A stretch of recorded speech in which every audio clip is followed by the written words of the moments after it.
The thunderous crack of the sky split the afternoon as Yates Harlow pulled his palomino to a sharp halt atop the ridge, his keen eyes narrowing at the devastation unfolding below.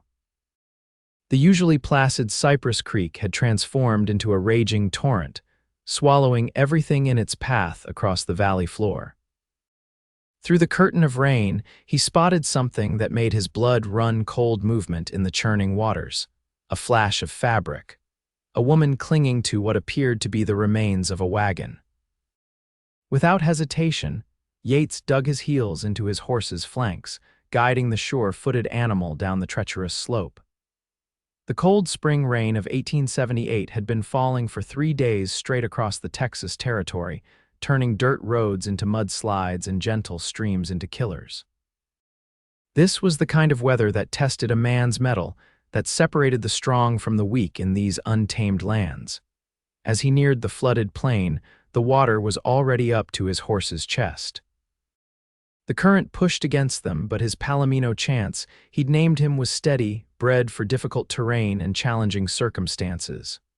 "Hold on," Yates called out, his voice fighting against the howl of the wind and the crash of water. "I'm coming." The woman had managed to climb atop what remained of her overturned wagon, but the water was rising fast. Her dark hair was plastered against her face, her clothes soaked through. Even from a distance, Yates could see she was shivering violently. Maneuvering Chance closer, Yates could now make out her features, wide, terrified eyes in a face that might have been pretty if not contorted with fear. She couldn't have been more than 25, he guessed, and she was clutching something tight to her chest. "Give me your hand," he shouted, extending his arm toward her as he brought Chance as close to the wagon as possible. The horse snorted nervously, sensing the danger in the swirling waters. "I can't," she cried back, her voice barely audible over the storm. "The baby." Only then did Yates realize what she was holding, a small bundle wrapped protectively against her body.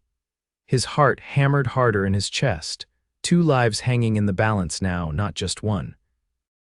"Madam, that wagon ain't gonna hold much longer," he called, noting how the wood was splintering beneath her weight, the current pulling at its remains. "You need to trust me." Their eyes locked across the churning water, a moment of connection amidst the chaos. Then she nodded, shifting the bundle into one arm. Yates urged Chance forward, fighting the current until he was close enough to reach her. In one fluid motion, born from years of roping cattle and breaking wild horses, he leaned down and hooked an arm around her waist. With strength honed from a life on the range, he lifted her and her precious cargo high above the waters and pulled her onto his horse. She gasped as she settled in front of him, the baby wedged safely between them. Yates could feel her trembling against him, but her arms remained steady around the infant. "Hold tight," he instructed, wrapping one arm around her waist while keeping the reins in his other hand. "Chance here is the best horse in the territory. He'll get us to solid ground." As they turned to navigate back through the flood, a tremendous crack sounded behind them. The wagon she'd been perched on moments before splintered completely, disappearing beneath the muddy water. "My husband's things," she whispered, her voice breaking. "Everything we had." Yates didn't respond immediately, focused on guiding Chance back to higher ground. The horse moved deliberately, testing each step before committing his weight. The rain continued to pour, and Yates pulled his oilskin coat around the woman and child as best he could. When they finally reached the ridge, Yates dismounted first, then carefully helped the woman down. She stumbled as her feet touched solid ground, her legs weak from cold and fear. Without thinking, Yates caught her against his chest, steadying her. "Thank you," she breathed, looking up at him with eyes the color of the Texas sky on a clear summer day. "I'm Francesca Bishop. This is my daughter, Grace." "Yates Harlow," he replied, tipping his sodden hat. "My place is about 3 miles east of here." "It ain't much, but it's dry and there's a fire." Francesca glanced back at the flooded valley, then down at her baby, who remarkably had remained quiet throughout the ordeal. "My husband," she said softly. "He went ahead to Fort Worth 2 weeks ago. I was following with our belongings." "He'll have no way of knowing. Fort Worth's a day's ride once the weather clears," Yates said, helping her back onto Chance. "We'll get word to him." As they rode toward his homestead, the rain finally began to ease. Yates couldn't help but notice the gentle weight of Francesca against him, the clean scent of her hair beneath the smell of river water. He'd been alone on his small ranch for 3 years now, ever since his father passed. The solitude had suited him, or so he'd thought. Something stirred in him as he guided his horse toward home with these unexpected guests, something that felt strangely like purpose. Like maybe the flood that had nearly taken this woman and child had actually delivered something to him instead. His small cabin came into view as they crested a hill, a humble structure, but solidly built with a covered porch and a thin wisp of smoke still rising from the chimney despite his absence. The barn stood nearby, and a few cattle could be seen taking shelter beneath a stand of oak trees. "It ain't much," Yates said again, suddenly aware of how the place might look to a stranger.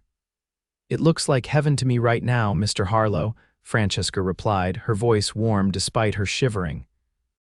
Yates helped her dismount in front of the cabin, then quickly tended to chance, removing the saddle and wiping the horse down before leading him into the barn. When he returned to the cabin, he found Francesca standing uncertainly just inside the door, the baby still clutched to her chest. "Please sit by the fire," he said, gesturing to the small hearth where embers still glowed. He quickly added kindling and blew it back to life. "I'll find you something dry to wear." He rummaged through an old trunk and produced a flannel shirt and a pair of trousers that had shrunk in washing. "These were my mother's," he explained. "She was tall, but these might do for now." Francesca accepted the clothes with a grateful nod. "And for Grace," Yates hesitated, then disappeared into the cabin's small second room. When he returned, he held a small blanket, faded but clean. "This was mine," he said simply. "My mother saved it."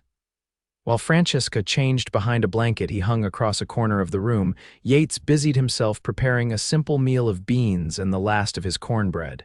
He added coffee to the pot and set it near the fire. When Francesca emerged, Yates tried not to stare. His mother's clothes hung loose on her slender frame, but there was something undeniably appealing about seeing her in them. Her long, dark hair had been combed back and braided, still damp but no longer dripping. The baby was now wrapped in his childhood blanket, contentedly sucking on her fist. "Thank you," Francesca said, settling by the fire. "I don't know what would have happened if you hadn't come along." Yates nodded, uncomfortable with gratitude. Anyone would have done the same. "No," she said firmly, "not anyone, not out here." They ate in companionable silence, the only sounds the crackling of the fire and the occasional soft noises from baby Grace.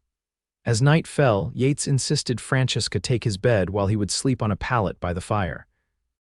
"I can't take your bed," she protested.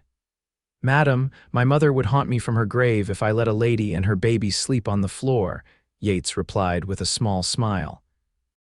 That night, as he lay staring at the cabin's ceiling, listening to the soft breathing of Francesca and Grace in the next room, Yates found himself wondering about the husband waiting in Fort Worth. What kind of man would send his wife and infant child to travel alone through territory known for its unpredictable weather and dangerous terrain? He pushed the thought away. It wasn't his place to judge. Morning brought clear skies and the aftermath of the flood visible from his front porch. Fields that had been dry 3 days ago now resembled shallow lakes. Fences were down, and in the distance, he could see uprooted trees carried downstream by the force of the water. Francesca joined him on the porch, Grace cradled in her arms. The baby was awake now, blinking up at the blue sky with curious eyes. She couldn't have been more than a few months old. "We've lost everything," Francesca said quietly, surveying the damage. "The wagon, our supplies, everything we owned." She took a deep breath. "I need to get to Fort Worth to my husband, but I don't know how I'll manage it now." Yates turned to look at her, taking in her delicate profile against the morning light. "I'll take you," he said before he could think better of it. "Once the water recedes enough to travel safely." 2, maybe 3 days. Francesca looked up at him, surprise and relief washing over her face. "You would do that? You've already done so much." Yates shrugged, suddenly embarrassed. "Got business in Fort Worth anyway," he lied. "Been putting it off too long as it is." Over the next 2 days, they fell into an unexpected rhythm. Yates tended to his animals and assessed the damage to his property, while Francesca kept the cabin in order and cared for Grace. In the evenings, they sat by the fire, and Yates found himself talking more than he had in years. He told her about growing up on this land, about his father teaching him to ride before he could properly walk, about his mother's death from fever when he was 12, and his father's passing 3 years ago, leaving him the small ranch and a lifetime of memories. In turn, Francesca shared her own story. She had grown up in Boston, the daughter of a schoolteacher. She met William Bishop when he came east on business, charmed by his tales of opportunity in the West. They married quickly, and when she discovered she was with child, William had gone ahead to Fort Worth to establish a mercantile business, sending for her once Grace was born and strong enough to travel. "He has such dreams," she said, her eyes reflecting the firelight. "A chain of stores across the territory, a big house in town. He says there's no limit to what a man can achieve out here." Yates nodded, though something in her tone made him wonder if these were her dreams as well. On the third morning, Yates determined the main roads would be passable enough to attempt the journey. They set out at dawn, Francesca riding behind him on chance, Grace secured in a makeshift sling across her chest. The journey was slow, navigating around washed-out sections of road and fallen trees. They stopped frequently to rest the horse and to allow Francesca to tend to Grace. By midday, they had covered less than half the distance to Fort Worth. "We'll need to make camp tonight," Yates said as the sun began its descent. "There's a spot up ahead with good shelter. We can reach Fort Worth by midday tomorrow." The campsite was a small clearing beneath a rocky overhang, offering protection from the elements. Yates quickly built a fire while Francesca fed Grace. They shared the provisions he had packed: jerky, hardtack, and coffee. As night fell and Grace slept peacefully, wrapped in her blanket near the fire, Yates and Francesca sat side by side, looking up at the vast canopy of stars. "It's beautiful," Francesca murmured. "In Boston, the buildings and the smoke hide most of the stars. I never knew there were so many." "That's one thing about the territory," Yates replied. "Makes a man feel small, all that sky, but not in a bad way. Just reminds you that there's something bigger than yourself." Francesca turned to look at him, her face soft in the firelight. "You love it here, don't you, this wild place?" "It's all I've ever known," he said simply. "Can't imagine being anywhere else." "I thought I would hate it," she admitted. "When William first proposed coming west, I imagined it dusty and barren and uncivilized." She glanced around at the wilderness surrounding them. "And it is all those things, I suppose, but there's something else too, something alive." Yates nodded, understanding perfectly what she meant. Their eyes met across the small space between them, and for a moment, something passed between them, a recognition, a connection that transcended their brief acquaintance. Francesca looked away first, her cheeks coloring slightly. "I should get some rest," she said, moving to lie down beside Grace. Yates stayed awake longer, watching the fire and occasionally glancing at the sleeping forms of mother and child. Tomorrow he would deliver them to Fort Worth, to the husband and father waiting there, and return to his solitary existence. The thought sat heavy in his chest, like a stone he couldn't dislodge. They reached Fort Worth by early afternoon the next day. The town was bustling despite the recent storms, with wagons moving along the main street and pedestrians navigating the still muddy sidewalks. Francesca directed him to a building near the center of town with a freshly painted sign that read Bishop's Mercantile. Yates helped her dismount, then lifted Grace from her arms to allow Francesca to straighten her borrowed clothes as best she could. When he handed the baby back, their hands brushed, and Yates felt that same inexplicable connection. "Thank you, Yates Harlow," Francesca said softly. "I owe you our lives." Before he could respond, the door to the mercantile opened and a man stepped out, tall, well-dressed, with a neatly trimmed beard and an air of self-importance. "Francesca," he called, his expression moving from confusion to relief. "My God, I'd nearly given up hope." When you didn't arrive on schedule, he rushed forward, embracing her awkwardly around the baby. Yates took a step back, suddenly feeling like an intruder. William, Francesca said, her voice carrying a note Yates couldn't quite identify. This is Mr. Harlow. He saved us from the flood. We lost the wagon, everything. William Bishop turned to Yates, extending a hand. I'm eternally grateful, sir. Please come inside. I insist on compensating you for your trouble. No need, Yates said stiffly, ignoring the outstretched hand. Just did what needed doing. He tipped his hat to Francesca, allowing himself one last look at her face. Madam, take care of that little one. Without waiting for a response, he mounted Chance and turned the horse around, riding back the way they had come. He didn't look back, though he wanted to. Some things were better left behind, like tracks in the mud that would soon be washed away by the next rain. The journey back to his ranch seemed longer somehow, each mile stretching out before him like an accusation. What had he expected? That a Boston-bred lady with a husband and child would look twice at her rough rancher with dirt under his fingernails and barely 2 coins to rub together. He arrived home as dusk was falling, the familiar silhouette of his cabin a welcome sight despite the emptiness he knew awaited him inside. As he cared for Chance and prepared a solitary meal, Yates tried to put Francesca Bishop and her baby out of his mind. They were back where they belonged, and so was he. But that night, as he lay in his bed, the same bed where Francesca had slept, he found himself staring at the ceiling, remembering the sound of her voice, the way she had looked in the firelight, the weight of her against him as they rode. Sleep eluded him, replaced by thoughts of what might have been under different circumstances. Days passed, turning into weeks. Yates threw himself into the work of repairing flood damage and tending to his small herd. He rode into the nearest town only when necessary for supplies, avoiding Fort Worth entirely. Life returned to its familiar rhythm, yet something had changed. The solitude he had once found comfortable now felt hollow.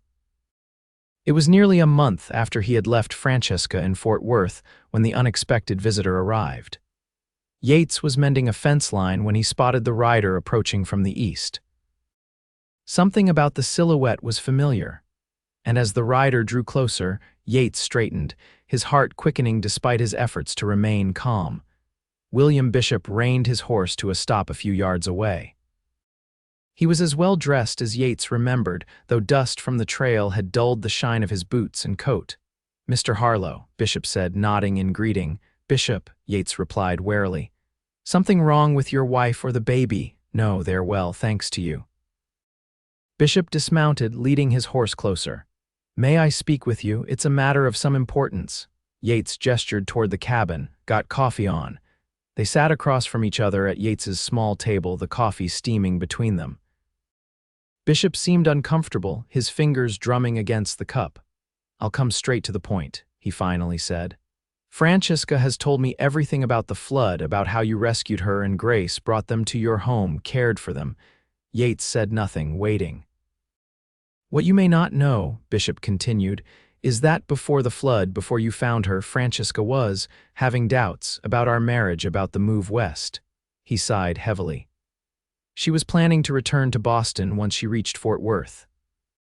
She had written to her father, making arrangements. Yates tried to keep his expression neutral, though his mind was racing.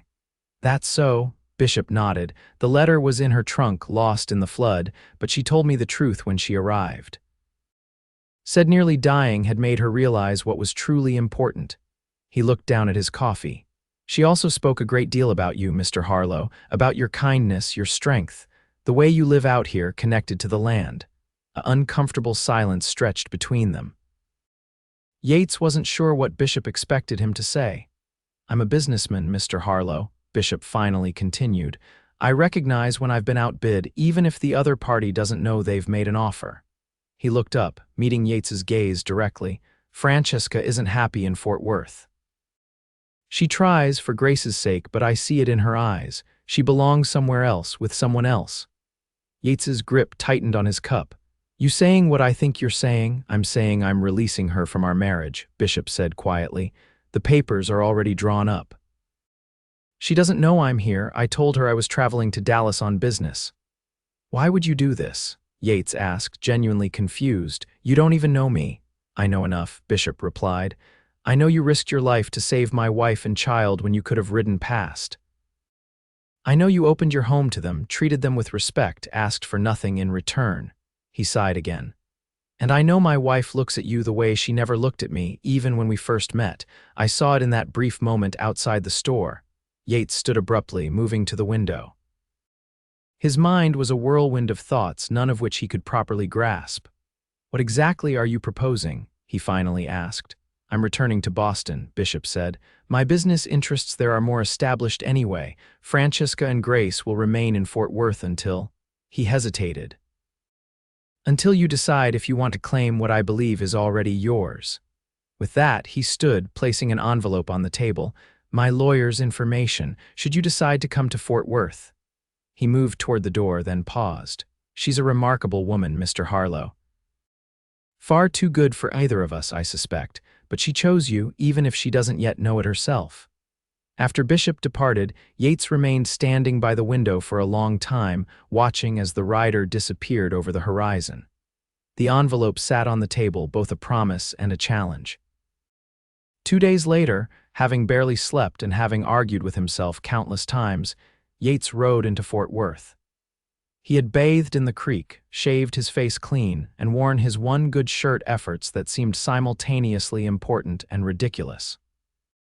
He found the address Bishop had provided, a small house on a quiet street near the edge of town. For several minutes, he sat on chance, staring at the front door, gathering his courage. Finally, he dismounted and approached, his hat in his hands. Before he could knock, the door opened. Francesca stood there, Grace perched on her hip. She wore a simple blue dress, her hair loose around her shoulders. For a moment, they simply stared at each other. "Yates," she finally breathed, his name on her lips sounding like a prayer. "Mrs. Bishop," he began, then corrected himself. "Francesca, your husband came to see me," her expression clouded. "William, what did he want to give me this?" Yates said, producing the envelope. "And to tell me you were planning to return to Boston before the flood." Francesca's cheeks flushed. "He had no right, is it true?" Yates interrupted gently. She hesitated, then nodded. "Yes, I was unhappy. The West wasn't what I expected. William wasn't." She trailed off, then squared her shoulders. "Yes, it's true." "And now?" Yates asked, his heart pounding so loudly he was sure she must hear it. "Now everything is different," she whispered. "Because of the flood, because of you." Yates took a step closer. "Bishop is returning to Boston. He's dissolved your marriage." Francesca's eyes widened in shock. "He what?" "He seems to think you belong somewhere else, with someone else." Yates swallowed hard. "With me," Grace gurgled happily, reaching out a tiny hand toward Yates. Without thinking, he offered his finger, which the baby grasped with surprising strength. "And what do you think, Yates Harlow?" Francesca asked, her voice barely audible. "I think," he said slowly, "that when I pulled you from that flood, I wasn't just saving you, I was finding something I didn't know I was looking for." He took another step closer. "I think I've been alone too long, and that my cabin feels empty without you in it. I think Grace there has a grip almost as strong as her mother's, which she's got on my heart." Tears welled in Francesca's eyes. "I barely know you," she whispered. "I barely know you too," Yates agreed, "but I'd like to, every day for as long as you'll let me." Francesca stepped forward, closing the distance between them. With her free arm, she reached up and touched his face, her fingers warm against his cheek. "When you found me in that flood," she said softly, "I was so scared. But the moment you lifted me out of the water, I felt something I'd never felt before. Safe, yes, but something more. Like I'd been lost for a long time, and suddenly I knew which way was home." Yates covered her hand with his own. "Come back with me," he said simply. "It ain't much, my place. But it could be something with you there." Instead of answering, Francesca rose on her tiptoes and pressed her lips to his. The kiss was gentle, questioning at first, then deepening as Yates responded, his arms slipping around her waist, careful of the baby between them. When they finally parted, both slightly breathless, Grace let out a delighted squeal, bouncing in her mother's arms. "I think that's a yes," Francesca said with a smile that lit up her entire face. They were married 2 days later by the local preacher, with only a few townsfolk as witnesses. William Bishop had indeed left for Boston, leaving behind signed papers that freed Francesca to build a new life. The journey back to Yates's ranch, their ranch now, was different from their previous trip. There was no rush, no emergency driving them forward. Instead, they took their time, Francesca pointing out wildflowers to Grace, Yates showing them landmarks and telling stories of the land they passed through. When the cabin came into view, Yates felt a strange mixture of pride and uncertainty. It was still the same modest structure it had always been, but now he saw it through new eyes, Francesca's eyes. "Welcome home," he said as he helped her down from Chance. Francesca surveyed the small ranch, taking in the cabin, the barn, the rolling pasture beyond. "It's perfect," she said, and Yates could tell she meant it. That night, after Grace was asleep in the cradle Yates had hastily constructed from an old wooden box, they sat together on the porch, watching as the stars appeared one by one in the darkening sky. "I still can't believe this," Francesca said, her head resting against his shoulder. "A month ago I was in Fort Worth, feeling trapped, and now, Yates prompted. "Now I'm exactly where I'm supposed to be," she finished, turning to look up at him. "With you." Their life together unfolded day by day, each sunrise bringing new challenges and joys. Francesca proved adaptable and resilient, quickly learning the rhythm of ranch life. She planted a vegetable garden beside the cabin, started keeping chickens, and even learned to ride, with Yates teaching her on Chance's gentler stablemate. Grace thrived in the open air, growing stronger each day. She took her first steps on the cabin's porch, her tiny hands gripping Yates's fingers as she wobbled between him and Francesca. Her first word was horse, much to Yates's delight. The work was hard, the days long, but they faced it together. When drought threatened their crops, they dug irrigation channels side by side under the merciless sun. When winter storms howled around the cabin, they huddled by the fire, telling stories and making plans. A year after the flood that had brought them together, Francesca told Yates she was expecting their child.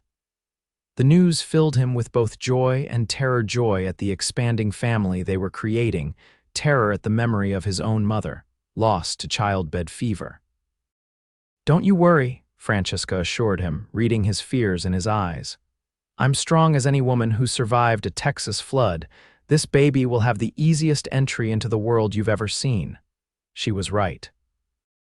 Their son, Daniel, was born on a clear spring morning with the help of a midwife from the nearest town. He had Yates's chin and Francesca's eyes, and Grace was immediately enamored with her baby brother. As their family grew, so did the ranch. With Francesca's careful accounting and Yates's hard work, they were able to purchase neighboring land when it became available. They built a larger cabin, with proper bedrooms for the children and a kitchen where Francesca could prepare the preserves and baked goods she sold in town. 5 years after the flood, they had a second son, Joseph, followed 2 years later by another daughter they named Hope. Their house rang with children's laughter and the everyday sounds of a family deeply rooted in the land they loved. The territory changed around them, becoming more settled as the years passed. The railroad came through, bringing new opportunities and challenges.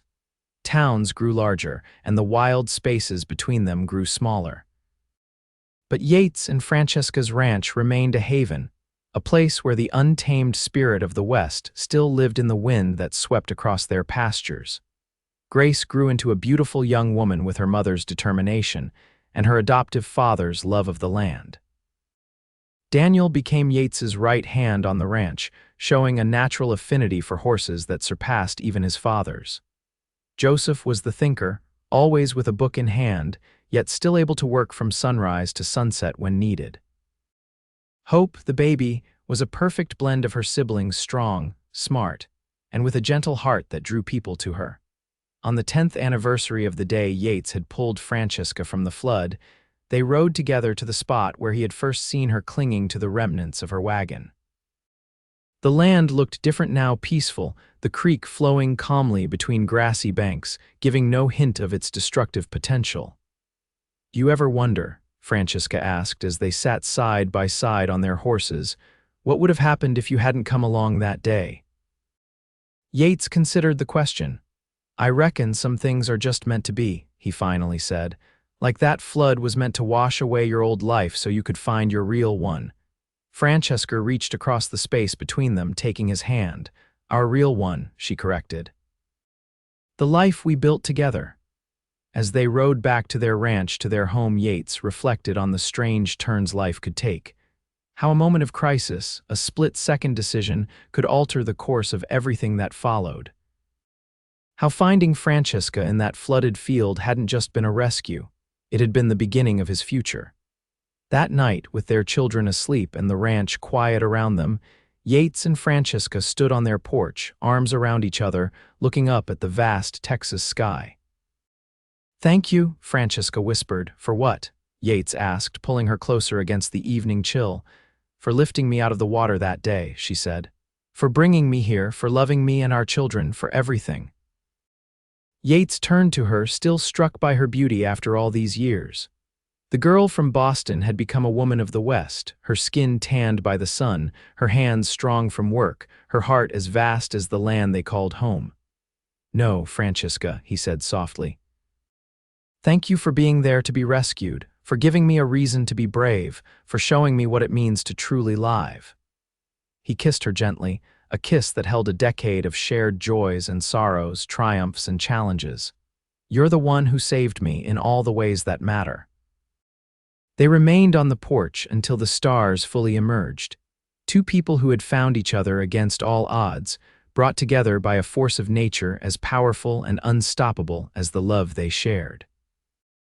The flood that had nearly claimed Francesca's life had instead given both of them something far more precious, a future neither could have imagined, built on the solid foundation of a love that, like the land itself, would endure through all seasons. Years continued to pass, each one adding new chapters to their story. The children grew taller, the ranch prospered, and Yates and Francesca's love deepened with each shared sunrise and sunset. Grace, at 18, caught the eye of the new schoolteacher in town, a thoughtful young man from Pennsylvania who appreciated her intelligence and spirit. Daniel, following in Yates's footsteps, became known throughout the county for his way with horses, even the most troublesome ones responding to his patient touch. Joseph surprised them all by announcing his intention to study law in Austin, his quick mind suited to untangling the complexities of justice in a changing territory. And little Hope, no longer so little at 12, showed a remarkable talent for healing, assisting the local doctor whenever illness struck the community. As their 20th anniversary approached, Yates found himself reflecting on the journey they had taken together. The ranch had grown to 5 times its original size, with a herd of cattle that was the envy of neighboring spreads. The modest cabin had been replaced years ago by a proper house, with glass windows and a wide wraparound porch where the family gathered on summer evenings. But more than the material changes, Yates marveled at the transformation within himself. The solitary rancher who had once been content with only his horse for company now found his greatest joy in the bustling activity of family life in teaching his sons to rope and ride. In listening to Hope play the piano Francesca had insisted on bringing from town, in the quiet moments at day's end when he and his wife sat together, hand in hand, watching the sun sink below the horizon. On the morning of their anniversary, Yates woke before dawn, careful not to disturb Francesca as he slipped from their bed. He dressed quickly and made his way to the barn, where he saddled 2 horses chance long gone, but his descendants still serving the family with the same sure-footed reliability. When he returned to the house, Francesca was in the kitchen, her hair now streaked with silver tied back as she prepared breakfast for the family. "Morning, wife," Yates said, coming up behind her and wrapping his arms around her waist. Francesca leaned back against him, a smile spreading across her face. 20 years today," she said softly. "Sometimes it feels like yesterday you pulled me from that flood." "Got something planned," Yates told her. "The children know Hope's taking charge of breakfast."